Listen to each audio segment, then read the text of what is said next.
In January 1952, a classified memorandum circulated within the Directorate of Intelligence asking a single terrifying question.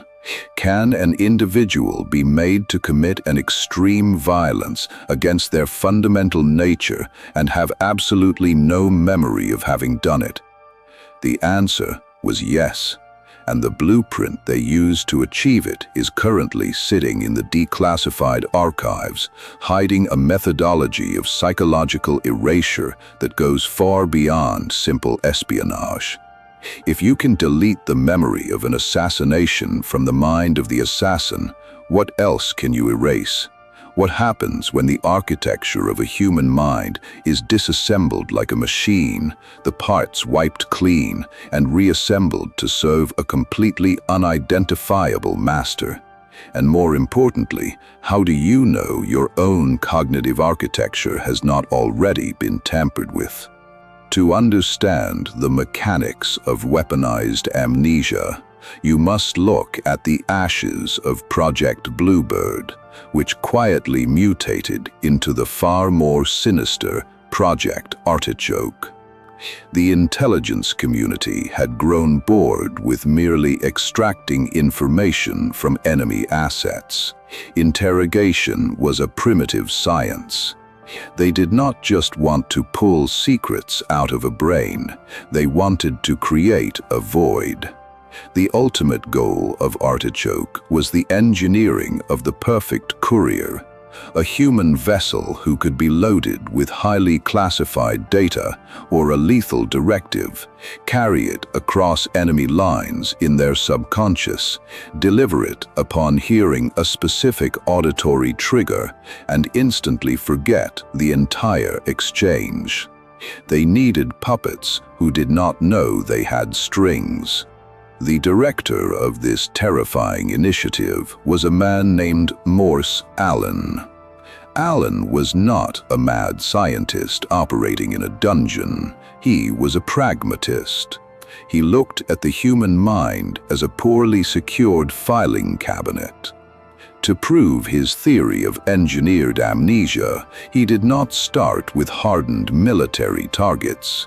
He started with the secretaries working inside the agency. Allen hypothesized that through rapid hypnotic induction and sustained psychological pressure, he could override a person's deepest moral coding. In one documented experiment, he placed a young secretary into a deep trance and handed her an unloaded pistol.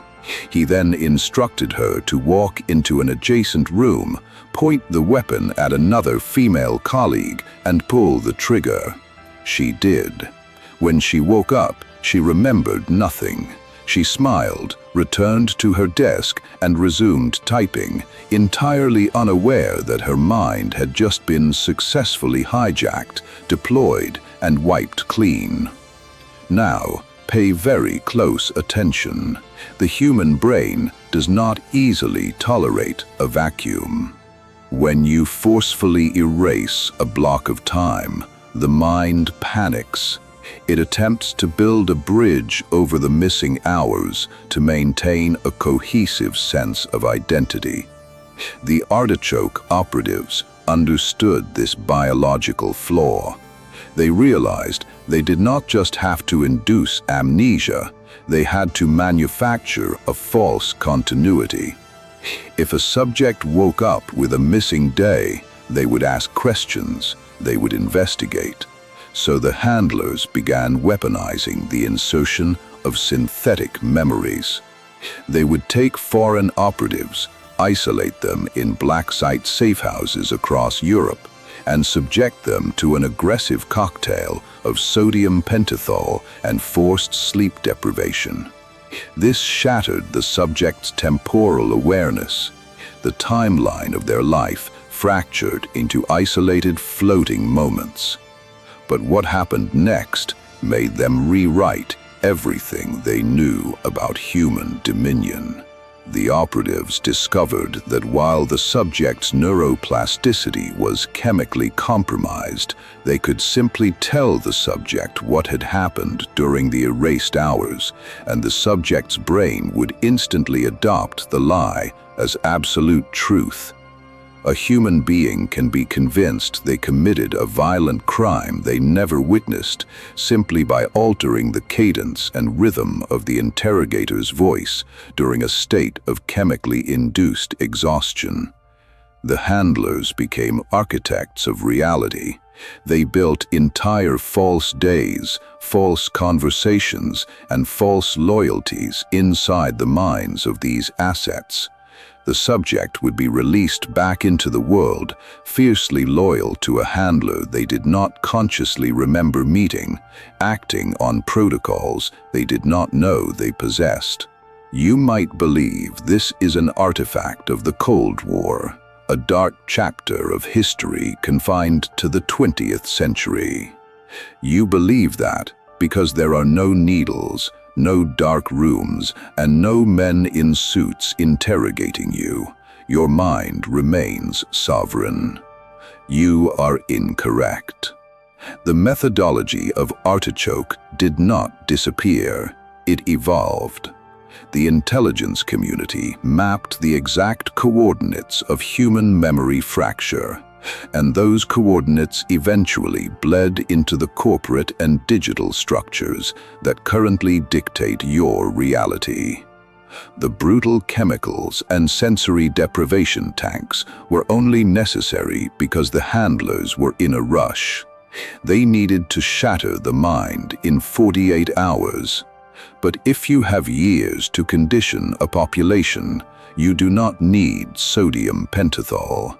You only need the slow, relentless application of engineered trauma and digital amnesia. And right now, someone is using this on you. Modern psychological warfare operates on the exact same principles of cognitive fragmentation discovered in those safehouses. Your short-term memory is systematically assaulted by rapid, conflicting emotional stimuli. You are exposed to a ceaseless barrage of manufactured crises, orchestrated outrage, and synthetic dopamine spikes. This is not an accident of the information age. It is an engineered protocol designed to overwhelm your hippocampus. When the brain is forced to process extreme emotional volatility at an unnatural speed, it fails to encode the information into long-term memory. It creates a state of perpetual present tense processing. You forget the profound outrages of yesterday because today's engineered crisis aggressively overwrites the neural pathway. This is non-chemical artichoke. The screen is the handler. The notification is the trigger.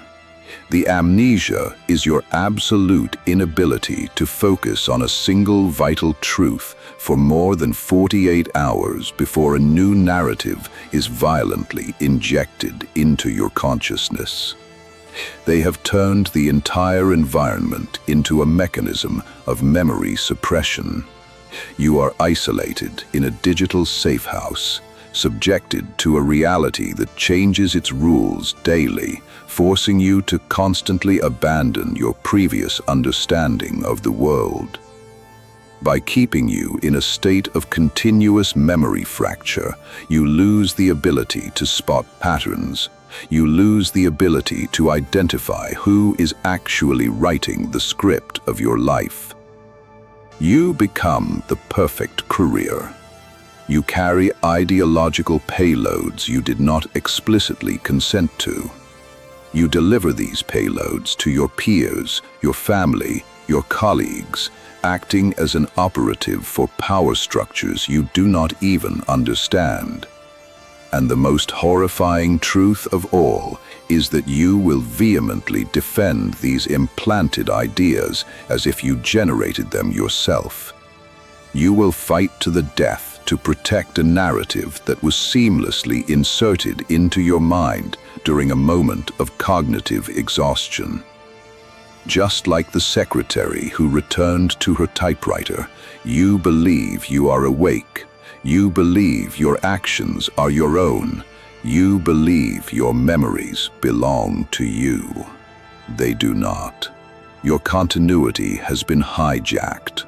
Your identity is a mosaic of synthetic inputs designed to keep you obedient, confused, and entirely malleable. You are operating on a fractured timeline, living a reality constructed by unseen architects who view you as nothing more than biological hardware to be programmed and wiped at will. If you do not immediately take absolute control over your cognitive architecture, the void in your mind will be filled by whoever controls the feed. There is only one protocol designed to dismantle this invisible dominion and build an impenetrable fortress around your consciousness. It is not self-improvement. It is psychological armor. It is a weapon forged for the sole purpose of identifying the handlers, severing the strings, and taking back the territory of your own brain. Get the sovereign mind. The link is below. Read it, internalize it, and become immune to the erasure. Because if you do not master your own mind, I promise you, someone else already has.